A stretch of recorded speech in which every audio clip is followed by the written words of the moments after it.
Teachers Union Sadtu in the Northern Cape has expressed dismay after screeners and temporary teachers have not been paid for 2 to 3 months.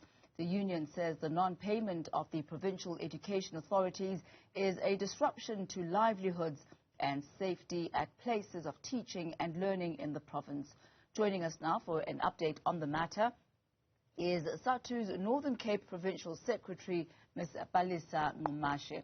A very good afternoon to you, ma'am, and thank you for your time today. What is the situation regarding the non-payment of temporary teachers and screeners? What is going on there? Yeah, thank you, Tammy. We've been facing this problem of non-payment or late payment of screeners and temporary teachers since the beginning of the year.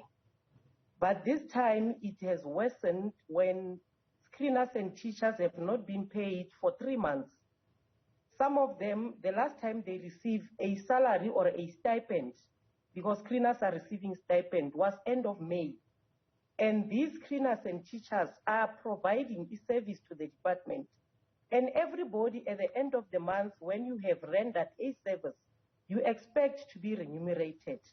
So we think this case is worsening because instead of the department trying to close the gap, it's widening because it's more than 3 months that these workers are not being paid. And what has the response been from the department? Have you approached them? Have they given you reasons as to why the payments have not yet been made?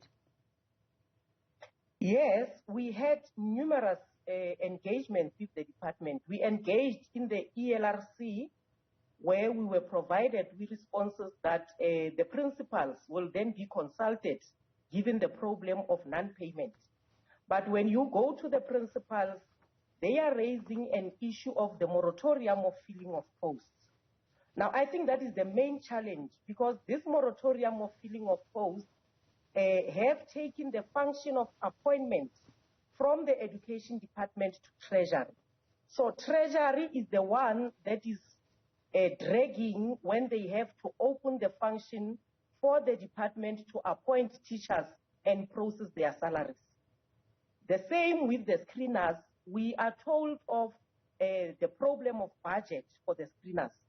But we believe when the education department was saying they are ready to open schools, they should have looked at all factors in schools, including screeners, because with COVID-19, we cannot run schools without screeners.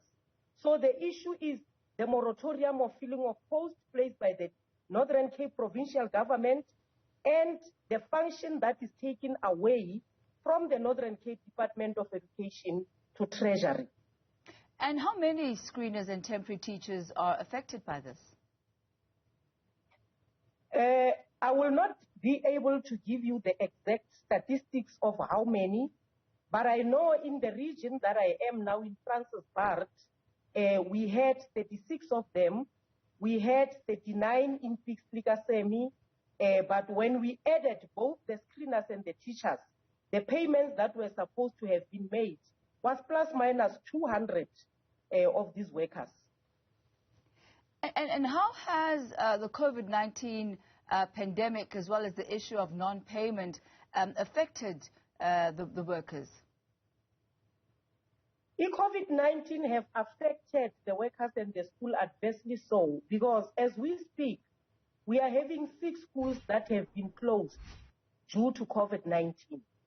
The province have lost already 50 education workers due to COVID-19. We all know that this closing and opening of schools is taking time for learning and teaching. So it has affected the province adversely, and we believe the department in not paying the screeners is a creation of another problem on top of what we are having. Because last week they were saying if they are not being paid, they are not going to render services anymore. Now, if you don't have screeners, screening teachers and learners, it means there will not be teaching and learning at those schools. And we have to comply in terms of COVID-19 protocols. We'll leave it at that for this afternoon. Palesa Nqumashe, Provincial Secretary in the Northern Cape for Sadtu.